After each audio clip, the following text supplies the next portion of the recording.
वो कंपाउंड, वो organic compound जिनमें कार्बोक्सिलिक एसिड वाला फंक्शनल ग्रुप आ जाए, उन कंपाउंड्स की आईयूपीएसी के लिहाज से नोमेनक्लेचर कैसे किया जाता है, उसी चीज़ को हम इस लेक्चर में समझेंगे। तो पहले की तरह हर कंपाउंड के, इस कंपाउंड की भी कुछ आईयूपीएसी रूल्स हैं, जैसे select the longest chain contains the carboxylic group. हमेशा वही चेन सेलेक्ट करें ऑर्गेनिक कंपाउंड में जिसमें अटैच हो कार्बोक्सिलिक एसिड वाला ग्रुप। उसके बाद always start numbering where carboxylic group is near. हमेशा वहां से ही नंबरिंग स्टार्ट करें जहां से कार्बोक्सिलिक ग्रुप नजदीक हो।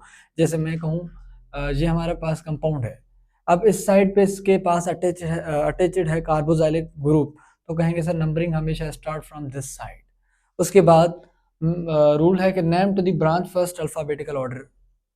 हमेशा जब भी आप ब्रांचेस को नाम देते हैं तो अल्फाबेटिकल ऑर्डर के लिहाज से देते हैं। जैसे मैंने एक कंपाउंड लिखा था, अब यहाँ एक कंपाउंड है जिसमें मिथाइल भी आ रहा है, क्लोरो भी आ रहा है। अब ब्रांचेस को पहले नाम देने, ये तो फर्स्ट कंडीशन है। अब किस ब्रांच को पहले नाम दें, तो कहेंगे सर पहले हम उसको देंगे जो अल्फाबेटिकल ऑर्डर के लिहाज से पहले आए। यहाँ एक क्लोरो है और यहाँ मिथाइल है। क्लोरो सी से आता है, मिथाइल एम से आता है, तो लाजिम बात है अल्फाबेटिकल ऑर्डर के लिहाज से पहले क्लोरो ग्रुप रेडिकल आएगा, ब्रांच का नाम आएगा। तो हमने लिखा 3 क्लोरो, उसके बाद 2 मिथाइल, 2 नंबर पे है उसके लिए। उसके बाद दूसरा रूल ये है, always in suffix we write weak acid. अब हमेशा की तरह जो दूसरे हमारे पास फंक्शनल ग्रुप थे, जैसे अल्केन हमारे पास फंक्शनल ग्रुप था, अल्केन का एक हम लास्ट में लिखते हैं ए एन ई। हमारे पास अल्कीन है, लास्ट में लिखते हैं ई एन ई।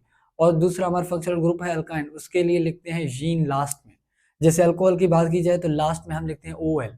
ईथर की बात की जाए तो हम लिखते हैं लास्ट में हम मिथॉक्सी या इथॉक्सी के लिहाज से लिखते हैं। तो इसी तरह जो ये कंपाउंड्स हैं, इन कंपाउंड के लास्ट में हमेशा वीक एसिड आएगा। क्यों? जिन कंपाउंड की स्टडी कर रहे हैं वो है कार्बोक्सिलिक एसिड वाले कंपाउंड, फंक्शनल वाले कंपाउंड्स। तो ऐसा करते हैं, कुछ एग्जांपल सॉल्व करने की कोशिश करते हैं, जैसे कॉन्सेप्ट पता चले। तो हमारे पास पहले कंपाउंड है जिसके साथ carbon double bond with oxygen and in the last H. तो अब हम अगर इस कंपाउंड को नाम देना चाहें तो लाजमी बात है पहले सेलेक्ट करें लॉन्गेस्ट चेन। अब चेन सेलेक्ट करने की कोई ज़रूरत नहीं है, क्यों? है ही एक कार्बन। तो एक कार्बन को क्या कहा जाता है? मीथेन। अब लास्ट में मीथेन के बाद कार्बन तादाद लिखने के बाद हमेशा हम लिखते हैं weak acid because of carboxylic acid. तो हम लास्ट में लिखेंगे वीक। तो हमारे पास एक कार्बन को कहा जाता है मीथेन और लास्ट में हमने लिखा वीक एसिड। तो ये हो गया IUPAC nomenclature of this compound. अगर दूसरा कंपाउंड मैं ले लूं, मसलन मेरे पास एक ये कंपाउंड है, अब इसमें 2 कार्बन है, एक कार्बन ये है और दूसरा कार्बन ये है। अगर लॉन्गेस्ट चेन सेलेक्ट करें तो ये हो गया लॉन्गेस्ट चेन सेलेक्टेड। अगर नाम दूं तो नाम देने का असूल है कि पहले लिखें कार्बन की तादाद, अगर रेडिकल नहीं है तो कार्बन की तादाद लिखने के बाद फिर आप लिखेंगे जो हमारे पास ग्रुप है, फंक्शनल ग्रुप है, उसका नाम, बट जस्ट सफिक्स में हम जस्ट वीक एसिड लिखते हैं। तो कहेंगे सर 2 कार्बन को कहा जाता है इथेन। इथेन लास्ट में लिखेंगे हम वीक एसिड। तो ये हो गया इसका आईयूपीएसी नोमेनक्लेचर। अगर दूसरे कंपाउंड के देखें तो ये हमारे पास एक तीसरा कंपाउंड है, अगर इसकी आईयूपीएसी नोमेनक्लेचर करें तो कहेंगे सर आईयूपीएसी नोमेनक्लेचर का असूल है पहले लॉन्गेस्ट चेन सेलेक्ट करें। तो ये हो गया लॉन्गेस्ट चेन और नंबरिंग हमेशा वहां से दें जहां से नजदीक हो आपके पास, क्या? जहां से कार्बोक्सिलिक ग्रुप नजदीक हो। तो यहाँ पे देखें कहाँ, किस साइड पे कार्बोक्सिलिक ग्रुप नजदीक है, तो कहेंगे सर यहाँ से नजदीक है 1 2 3 एंड 4। अब 4 कार्बन को कहा जाता है ब्यूटेन। अब रेडिकल है नहीं तो ब्रांच को नाम दे नहीं सकते, अब तो लिखेंगे हम 4 कार्बन को ब्यूटेन। अब लास्ट में लिखेंगे फंक्शनल ग्रुप का नाम, तो होगा ब्यूटेन वीक एसिड। तो ये हो गया इसका आईयूपीएसी नोमेनक्लेचर वाला रूल। उसके बाद हमारे पास दूसरा भी एक कंपाउंड है, बट इस कंपाउंड में इन कंपाउंड की तरह रेडिकल है, यहाँ का रेडिकल नहीं थे। अब इन कंपाउंड में रेडिकल हैं, अगर जिस कंपाउंड में रेडिकल हो और वो कंपाउंड भी हमारे पास फंक्शनल ग्रुप वाला, किसका? कार्बोक्सिलिक का, तो लाजमी बात है पहले नाम देंगे हम ब्रांचेस को अल्फाबेटिक ऑर्डर के लिहाज से, उसके बाद हम नाम देंगे फंक्शनल ग्रुप का एज अ सफिक्स, लास्ट में हम लिखते हैं वीक एसिड। तो पहले हम देखें इस कंपाउंड में, तो कंपाउंड में देखेंगे सर लॉन्गेस्ट चेन ये हो गया लॉन्गेस्ट चेन। अब लॉन्गेस्ट चेन सेलेक्ट हो गया। अब इसमें एक है हमारे पास ब्रांच, एक ब्रांच है और ब्रांच मौजूद कहाँ है, तो कहेंगे सर नंबरिंग से पता चलता है कि सर किस नंबर पे है। तो लाजमी बात है नंबरिंग स्टार्ट भी वहां से होता है जहां कार्बोजाइलिक ग्रुप नजदीक हो। तो यहाँ से नजदीक है एक कार्बन, दो कार्बन, तीन कार्बन। अब तीन कार्बन वाले को कहा जाता है प्रोपेन। और जहां जिस नंबर पे ब्रांच नजदीक हो, मौजूद हो, तो पहले लिखते हैं ब्रांच का नाम, उसके बाद कार्बन की तादाद, उसके बाद लास्ट में सफिक्स में हम लिखते हैं फंक्शनल ग्रुप का नाम। तो यहाँ फंक्शनल ग्रुप का नाम तो आएगा वही एसिड, बट कार्बन की तादाद कितनी है सर, तीन, प्रोपेन। अब इसमें अमाइन किस नंबर पे मौजूद है, मतलब अमाइन एज ए ब्रांच है यहाँ, तो किस नंबर पे है सर, दो पे है। तो दो पे है तो लिखेंगे पहले हम ब्रांच का नाम टू अमाइनो, हो गया टू अमाइनो।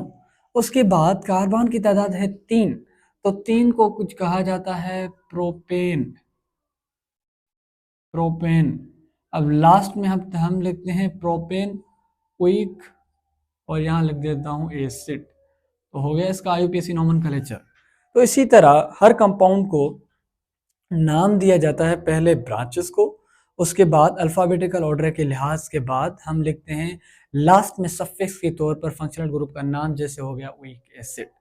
तो और कोई हमारे पास कंपाउंड है, अगर नोमेनक्लेचर करें तो पहली बात, नोमेनक्लेचर का असूल है पहले आप सेलेक्ट करें लॉन्गेस्ट चेन। अब लॉन्गेस्ट चेन सेलेक्ट करें तो कहेंगे सर लॉन्गेस्ट चेन सेलेक्ट करूं तो होगा यहाँ से स्टार्ट, तो लिख देता हूँ ये हो गया लॉन्गेस्ट चेन। अब लॉन्गेस्ट चेन हो गया सेलेक्ट। अब नंबरिंग दें, नंबरिंग हम हमेशा वहां से दें जहां से कार्बोजाइलिक ग्रुप नजदीक हो। अब कार्बोजाइलिक नजदीक है यहाँ से, तो रखेंगे 1 2 3 एंड 4। अब बताएं नोमेनक्लेचर करें तो क्या करें, पहले सर पहले आप रेडिकल को नाम दें, ब्रांचेस को नाम दें, उसके बाद कार्बन की तादाद, और उस लास्ट में जैसे ही आप मेन चेन को नाम दें तो लास्ट में वीक एसिड लिखें because of carboxylic functional group. तो हमारे पास है दो पे क्लोरो, सॉरी तीन पे क्लोरो, दो पे मिथाइल। तो अल्फाबेटिकल ऑर्डर के लिहाज से पहले क्लोरो आएगा फिर मिथाइल आएगा, तो हम लिखेंगे सर 3 क्लोरो 2 मिथाइल, और लास्ट में ब्यूटेन, मेन चेन का तादाद है कार्बन का, तो चार कार्बन को कहा जाता है ब्यूटेन। और फंक्शनल ग्रुप का सफिक्स हम लिखते हैं वीक एसिड, तो लिख दिया हमने ब्यूटेन वीक एसिड। तो इसी तरह नोमेनक्लेचर किया जाता है कोई भी आपके पास ऑर्गेनिक कंपाउंड हो जिसमें मौजूद functional group as a carboxylic acid. तो इसी तरह हमारे पास दूसरा कंपाउंड है, बस इस कंपाउंड में ये एक चीज डिफरेंट है कि यहाँ ट्रिपल बॉन्ड आ रहा है। अब ट्रिपल बॉन्ड के कुछ रूल्स हैं। तो पहली बात सेलेक्ट करें लॉन्गेस्ट चेन, तो लॉन्गेस्ट चेन सेलेक्ट करें तो होगा यहाँ से, हो गया। अब एक चीज नोट करना, इसमें कार्बोजाइलिक ग्रुप आ रहा है बट दोनों ही कार्बोजाइलिक ग्रुप लास्ट में आ रहे हैं। तो हम कहते हैं सर कार्बोजाइलिक ग्रुप लास्ट में आ रहे हैं, तो लाजमी बात है कि जो उसमें कार्बन है वो कार्बन उस ब्रांच में कंक्लूड किया जाता है। अब अगर हम तादाद लिखें, पहले लिखेंगे ब्रांचेस, ब्रांच तो है ही नहीं। अगर ब्रांच है नहीं तो फिर आप मेन चेन को नाम दे दें। अब मेन चेन को तादाद दें, कार्बन की तादाद बताएं, एक, दो और तीन और चार। नंबरिंग कहाँ से, नंबरिंग वहां से दो जहां से नजदीक हो आपके पास क्या फंक्शनल ग्रुप, कौन सा। तो लिखेंगे 1 2 3 4, आपकी मर्जी जहां से दे दो, जहां से भी देंगे। फर्स्ट पे आ रहा है हमारे पास ब्रांच, सॉरी फर्स्ट पे आ रहा है हमारे पास कार्बोजाइलिक ग्रुप, तो कार्बोजाइलिक ग्रुप जहां से नजदीक हो नंबरिंग वहां से दिया जाता है, तो जहां से दें आपकी मर्जी। उसके बाद हम पहले लिखेंगे कार्बन की तादाद, बट कार्बन की तादाद से पहले हम लिखते हैं कि अगर ट्रिपल बॉन्ड पोजीशन लिखें उसके बाद कार्बन की तादाद, तो हमारे पास दो नंबर पे एक ट्रिपल बॉन्ड आ रहा है, तो पहले लिखेंगे ट्रिपल बॉन्ड की पोजीशन, अगर रेडिकल नहीं है तो लिखेंगे थ्री ब्यूटेन। उसके बाद 1 और 4 पे आ रहा है हमारे पास वीक एसिड, तो लिखेंगे 1,4 डाई, दो है इसीलिए। उसके बाद लिखेंगे वीक, उसके बाद लिखेंगे एसिड। तो इसी तरह किसी भी ऑर्गेनिक कंपाउंड को नाम दिया जाता है अगर कार्बोजाइलिक ग्रुप का हो। उसके बाद हमारे पास दो हैं बेंजीन के स्ट्रक्चर, अगर इनकी आईयूपीएसी करें, अगर इनमें मौजूद हो हमारे पास कार्बोजाइलिक एसिड, तो कैसे करें। अब पहला कंपाउंड है हमारे पास ये, हमेशा इसमें अगर बेंजीन की शक्ल है तो लाजिम बात है ये रिसोर्सिनॉल वाला सर्किल बता रहा है कि इसमें डबल बॉन्ड होते हैं और डबल बॉन्ड सर्किल करता रहता है, अपनी पोजीशन चेंज करता रहता है। तो लाजिमी बात है कि अगर बेंजीन है तो हम एज अ बेंजीन लिखते हैं, क्यों डबल बॉन्ड है। तो पहली बात, नंबरिंग हमेशा वहां से जहां से नज़दीक हो आपके पास क्या, कार्बोक्सिलिक एसिड। तो नंबर 4, नंबर 5, नंबर 6। अब बताएं कि किस नंबर पे हमारे पास ब्रांच मौजूद हैं। एक है सर 1 पे और दूसरा है 3 पे। तो लाजिमी बात है अल्फ़ाबेटिकल ऑर्डर फॉलो करेंगे। तो पहले लिखेंगे सर 3 ब्रोमो, 3 ब्रोमो हो गया। उसके बाद लिखेंगे हम कार्बन की तादाद। कार्बन की तादाद लिखें तो हम कहेंगे सर इसमें कार्बन की तादाद 6 है, बट 6 कार्बन वालों को कहा जाता है बेंजोइक। तो हम लिखेंगे sir 3 bromo benzoic, benzoic acid. तो इससे पता ये चला कि जो 6 कार्बन है वो बता रहा है कि ये बेंजीन की ही शक्ल है, शेप है। और ज़ुइक एसिड बता रहा है कि इसमें एक फंक्शनल ग्रुप अटैच है जो है ये। तो इसी तरह आईपीएसी नोमेनक्लेचर किया जाता है किसी की बेंजीन की अगर फंक्शनल ग्रुप अटैच हो। उसके बाद दूसरा भी हमारे पास बेंजीन है, बट इसमें है क्या कि दो हमारे पास यहाँ मौजूद हैं कार्बोक्सिलिक ग्रुप्स। तो दो कार्बोक्सिलिक ग्रुप हैं तो लाजिम बात है नंबरिंग हमेशा वहां से देंगे जहां से पहला नजदीक हो। तो कहेंगे एक 1 पे है और 2, 3 और दूसरा है 4 पे और लास्ट 5 और 6।